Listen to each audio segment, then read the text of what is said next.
Hi guys and girls, I'm Obsidian Ant and welcome back to Everspace.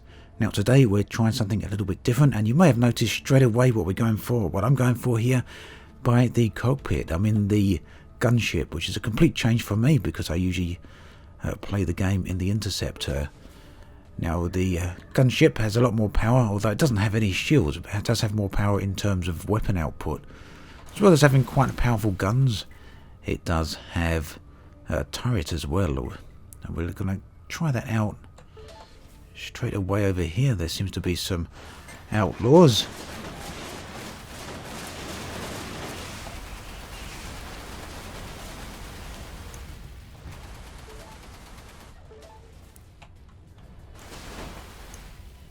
Right, does the turret only face forward?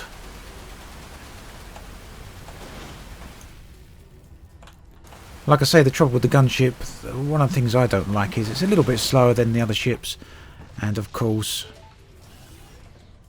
it doesn't have a shield. You never know, maybe we can just install a front shield here, but I don't believe we can. Oh yeah, maybe. Nope, it won't let me install it, I don't think. No, we don't need to craft a device, we need to install the device. Oh, it's already in.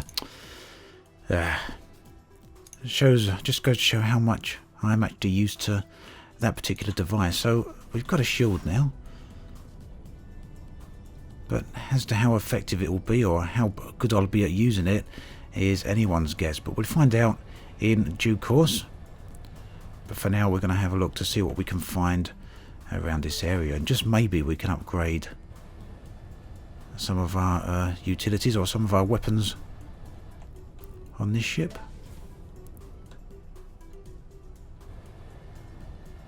Ideally what I want to find early on are containers, either tech containers or just regular containers. One of the places you notice the slow movement of the Gunship is in the vertical thrusters. It moves far slower than the Interceptor does.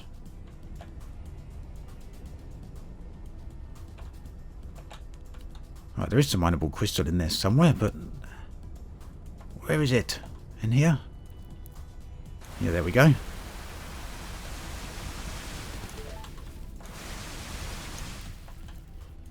So I've got a bunch of new games that I'm going to be playing over the coming weeks. One is Evocron Legacy. It's a game I've actually had installed on my PC for a very long time now, but just haven't yet got around to actually playing. It does look like a very interesting game though. Another is Starpoint Gemini. That's the Warlords edition, which only came out last month. And I'm also going to be starting a new VR series. Now, virtuality is something I'm a big fan of. It's something I've been dabbling with for a very long time. Those of you that have been watching my YouTube channel for long enough will remember my early videos, which had a heavy focus on VR in Elite Dangerous. Now, that's something I'm going to be returning to. I'm going to be having a look at that with the Oculus Rift and a whole bunch of VR related games. So hopefully you should all find that rather interesting. Something I'm looking forward to getting to grips with.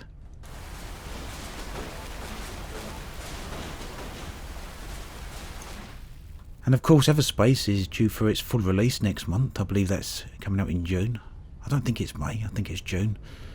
So we should see another fairly substantial addition to the game before it actually goes into full release. It is of course still currently an early access title.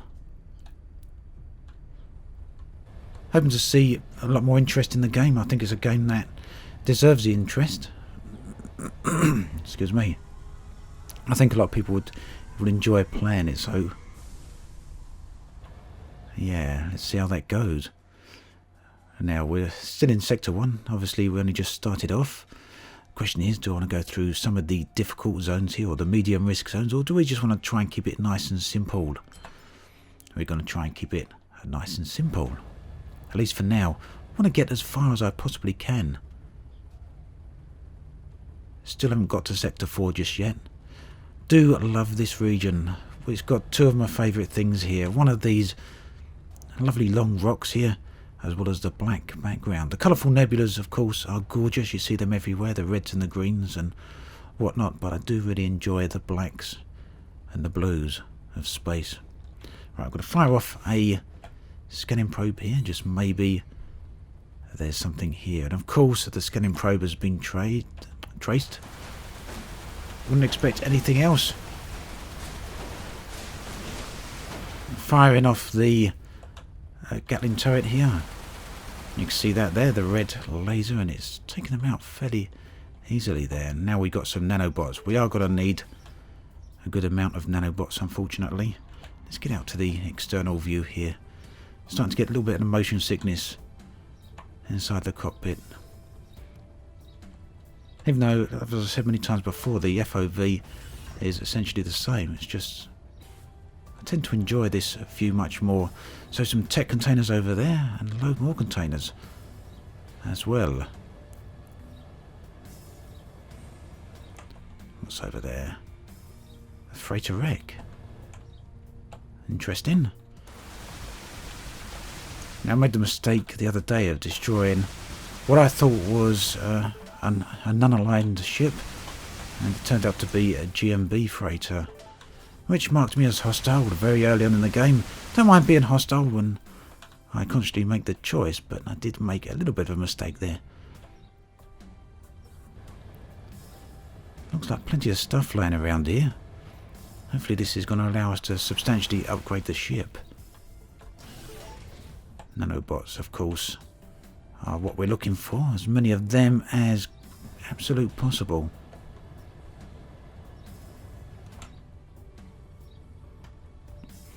So like I say, this ship is slower, and of course it is the vertical thrusters which do cause, well, it's mainly notable, at least for me.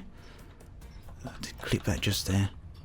Of course I do clip a lot. I tend to crash into things more than I should, and when you're in one of the other ships, the shield takes the brunt of that damage, but without the shield on the ship, it's all going to go straight onto the hull. Look at all these juicy upgrades I'm getting. Very, very nice, especially this early on.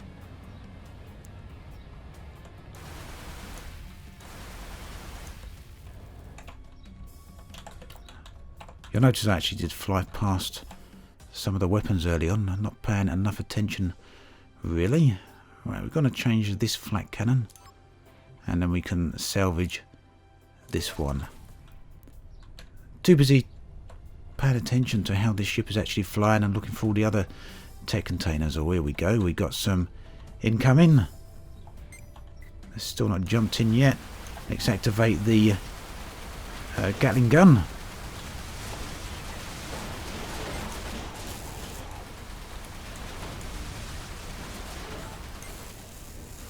And where's the other target?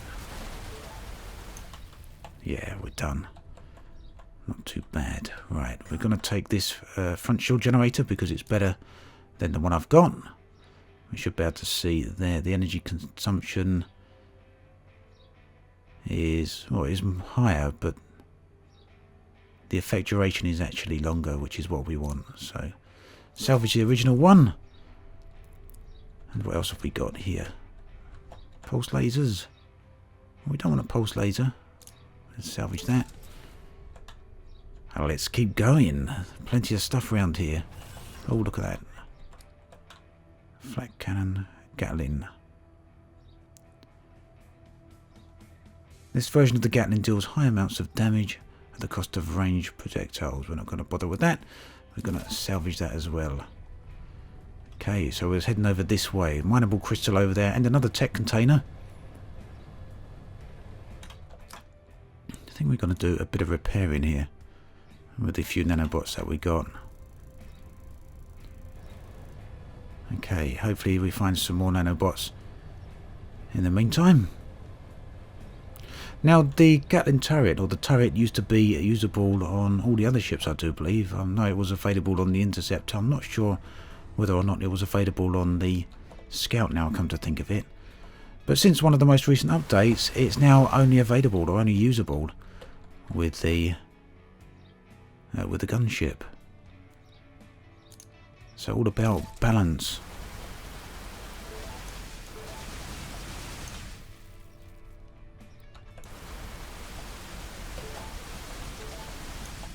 Now, have we got enough to do any upgrades? Maybe we can upgrade the shield booster here. Energy consumption mod. Reduces the device energy consumption. Yeah, why not? Should we do another one?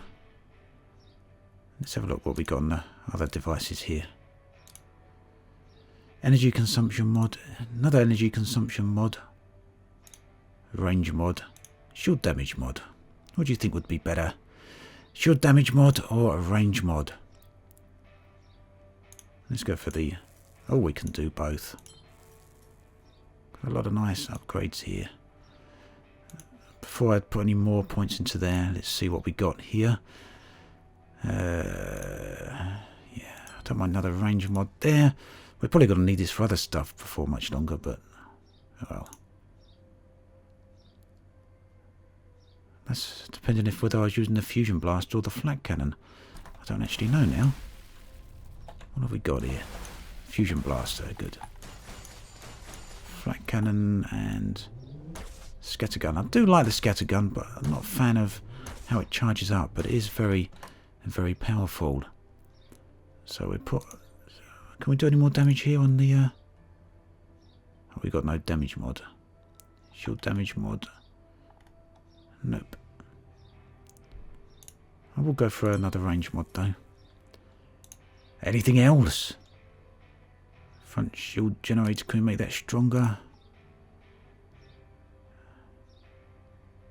Nope, I'm going to try and save some of the points for the moment. Some of the materials down here, because you never know what I may actually need them for. But I think that should be good enough for now.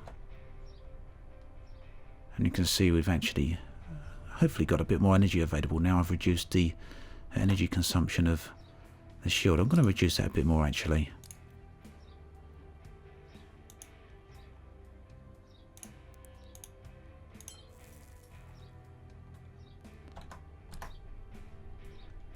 A little bit better there. Very slightly less amount of red on the green bar there.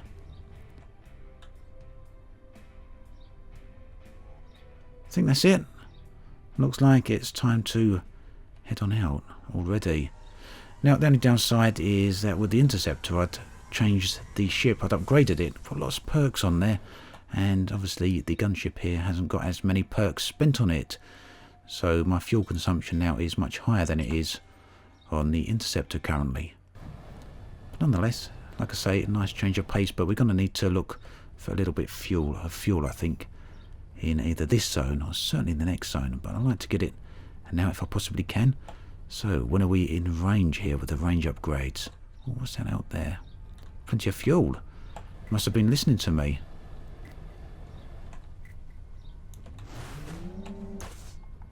Wrong weapon.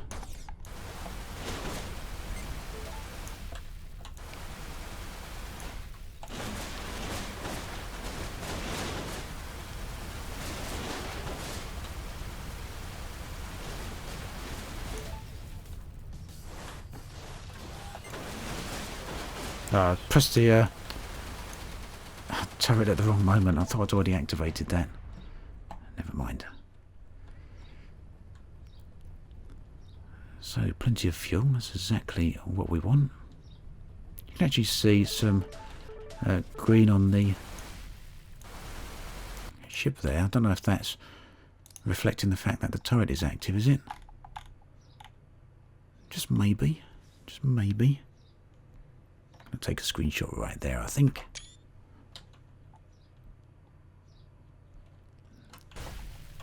Alright, nothing else in there. Let's put on... Oh! Let's activate a probe. Let's see if that gets detected. Most likely it will, you know how these things go. Oh, look, over there some more fighters and a container as well. Let's go and get them. Oh no, they've already been destroyed. So I'm going to get the plasma whilst I'm here. A bit of juddering coming in there. Don't know if that's coming from the plasma cloud. Certainly never used to be a problem. Very strange. Now that tech container, Fortunately, it doesn't belong to G&B. In fact, it's way past them. Oh, look at that. There's a load of tech containers near that fuel. So I'm going to have to be going back over that way very quickly in just a moment.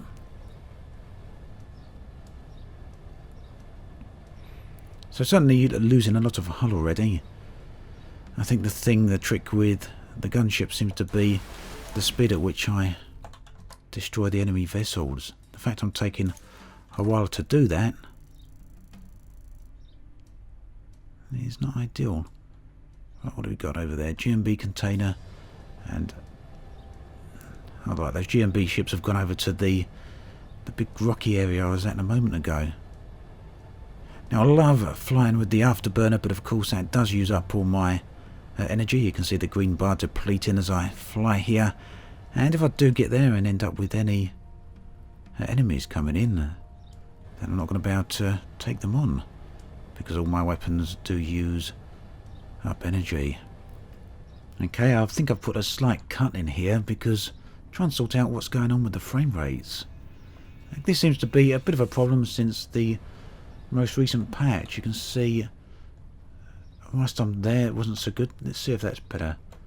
That seems to be better, yeah, until the big rocky area comes into view, and then there's some slight juddering going on, isn't there? Let's hope that's cleared up. Yeah, nothing worse for you guys than watching videos with terrible frame rates. We got the container there, and we've got the exit point right there, but we're not going to go for the exit point, we're going to go for the container.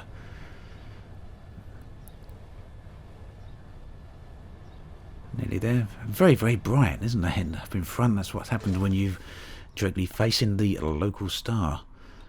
And I got to that a little bit quicker there, didn't I? I did collect it already, though, bashed straight into it and collected it. I'm not going to go over to the plasma field there because I don't want to risk the issues that are coming on with the frame rate. I believe all of those are G&B containers, aren't they? Unless there's some more over there. Now look, there's three containers in there somewhere. Maybe they're all together. Yeah, they're all G&B containers. So time to leave. Time to head for Sector 4, or Zone 4 rather, in Sector 1. And we're out of here. And the next zone, of course, is a medium risk one, but it is the zone that gets me to Sector 2.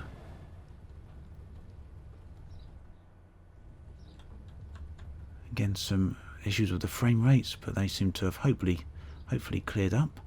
And we're right above the rings of a gas giant or some other sort of world. There's a jump gate. So then I'm jumping back in here after the fact now, editing out the live commentary I was doing back when I made this recording. At that particular time I was seeing a lot of frame rate issues. You saw me mention them a few times early on. And what seemed to be going on, or what was going on, is that everything was getting very juddery. How else actually to plan the game? You can see here it's pretty much as smooth as silk, except when one of these explosions goes off in a minute. I think there's a few frame rate issues then. But I was noticing on the preview of the capture software I was using, which is XSplit, it was getting very juddery, and I was assuming that that was also coming through in the final recording of the video. And at this point I was deciding that I really should be bringing the play session to an end. Getting on for 20 minutes, but I don't mind going on a lot longer when it comes to Everspace. But nonetheless, the apparent juddering, or the juddering that I was seeing, and you did see a little bit of it there with the smoke cloud from the explosion, was getting a little bit excessive. And again, that seemed to be relating more to the preview video of the capture software than it did to the game itself, and it was particularly noticeable when I got up to the jump gate here. At any rate, I did decide to bring things to an end for this play session, and I did fortunately get to Sector 2, but I've got 50% of my hull remaining with this gunship. Don't know whether or not that is going to get me much further in the game or not, but we'll find out in a future video where I'll carry on in Sector 2 with the gunship. After that, who knows, maybe I'll return to the interceptor again. As always, thanks for watching, and I'll catch you guys and girls next time.